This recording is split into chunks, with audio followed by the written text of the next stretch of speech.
개장 전 오프닝 리포트입니다. 오늘도 목표 주가와 투자 의견이 변동된 종목 중심으로 알아보겠습니다. 오늘의 종목 공개합니다. 자, 오늘은 목표가 상향 조정된 종목이 두 종목입니다. 편의점 GS 리테일과 현대 모비스, 그리고 하향 조정된 종목은 공공연하게 CJ그룹 두 개 들어갔네요. CJ E&M과 CJ 대한통운, 그리고 신세계 인터내셔널이 들어가 있습니다. 자, 첫 번째 종목입니다. GS 리테일 키움증권이고요. 매수 의견 유지 3만원에서 34,000원으로 올려 잡았습니다. 제목은 수익성 개선의 신호탄, 이렇게 얘기를 하고 있는데요. 우선 3분기 실적은 좋았습니다. 시장의 전망치를 모두 다 상회하는 흐름이었었고, 특히 홈쇼핑, 호텔, 그리고 기타 부분에서의 영업이익이 긍정적이다라고 얘기를 했습니다. 세부적으로 들어가게 되면은요, 우선 편의점과 관련해서는 동일점 매출이 증가에도 불구하고 인건비 때문에 상쇄되면서 매출이 좋았지만 좀 제한적이었다라는 평가고요.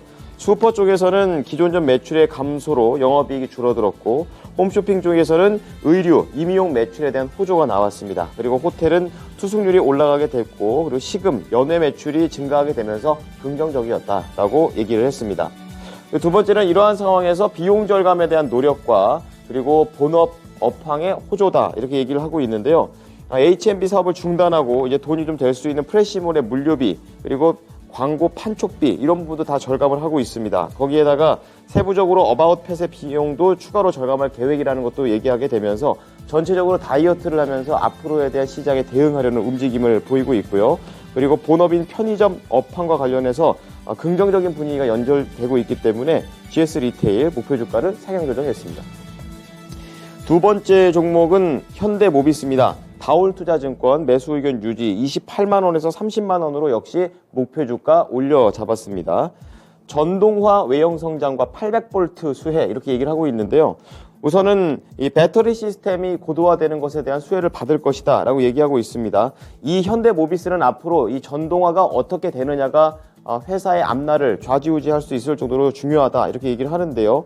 이쪽 매출과 관련해서 3분기 매출이 전년 대비 62%나 성장을 했습니다. 그만큼 외형 성장세를 견인을 했다라는 평가를 했고요.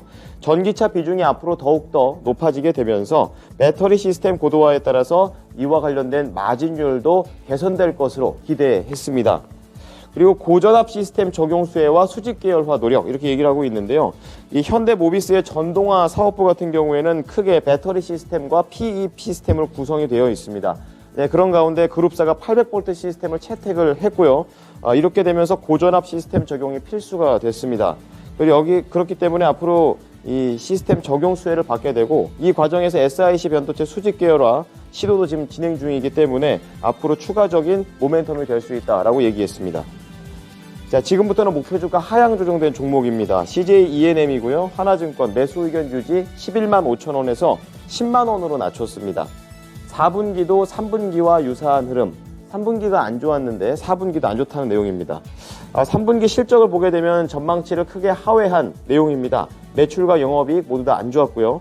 부문별로 보게 되면은 지금 TV 광고 쪽에서는 전년 대비 12%로 어려운 업황이 확인이 됐고, 그리고 OTT 쪽에서 티빙, 피프스 시즌 적자가 지속되고 있습니다. 거기에다가 커머스 쪽에서 송출 수수료의 고정비 부담이 계속 유지가 되면서 역시 여기도 소비 심리 위축된 영향을 받았습니다. 그나마 영화, 음악 부분에서만 긍정적인 내용이 나오게 되면서 이 부분을 일부분만 상쇄했습니다. 그리고 OTT 부진이 지속된다라는 얘기를 하고 있는데요. 이 TV 광고 산업의 부진과 분기 합산 300에서 500억 원 수준의 적자를 기록하고 있는 티빙, 피프스 시즌의 부진이 이어진다는 점을 계속해서 부담 요인으로 잡고 있습니다. 그래서 올해 예상 영업이익 가이던스를 1,550억 원으로 기존에 2,700억 원이었었는데 이 부분을 낮췄습니다. 그러면서 목표 주가도 같이 하향 조정했습니다. CJ 대한통운 보겠습니다. 이베스트 투자증권 매수 의견 유지, 그리고 18만원에서 13만원으로 꽤 세게 내렸습니다.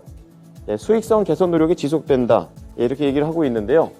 3분기 실적은 시장의 전망치를 하회할 것으로 하회했다고 얘기를 하고 있습니다. 판가 상승하고 글로벌 사업 안정화가 긍정적인데 원가 부담 때문에 악재가 된 거고요. 특히 추석 시즌 때 원가가 많이 늘어났다라는 점, 그리고 이커머스 부분 쪽에서 비용 증가가 부담이었습니다. 그리고 내년 소비 심리가 부진하다라는 것은 좀 악재로 되고 있는데요. 지난 2년 대비해서 다소 둔화할 수밖에 없는 상황이다, 이렇게 얘기를 하면서 당분간 이런 비우호적인 시장 환경이 이어질 것으로 내다보면서 목표 주가 낮췄습니다. 네, 마지막 신세계 인터내셔널입니다. 신한투자증권 매수 의견 유지 4만 원에서 3만 6천 원으로 낮췄습니다. 해외 수입 견조 그리고 화장품 투자가 지속된다라는 내용인데요. 해외 수입이 이끄는 매출 성장세 이렇게 얘기하고 있습니다. 3분기 실적 자체가 기대치에 부합했는데요. 특히 해외 패션 부분이 전년 대비 18% 성장을 하게 되면서 견인을 했고요. 해외 수입 패션의 마진율 역시 지속적으로 올라가고 있다는 점 긍정적으로 봤습니다. 하지만 이제 신규 브랜드 전개에 따른 비용 증가가 지속된다는 게 약간의 부담입니다. 4분기에 신규 화장품, 신규 패션 브랜드 이런 것들이 추가 런칭할 예정이기에서 당장은 3분기만큼의 비용 부담이 지속되는 상황을 언급을 했습니다. 자, 이러한 내용들 조금은 지금 단기적인 악재로서 받아들이게 되면서 목표 주가 하향 조정했습니다. 지금까지 오프닝 리포트였습니다.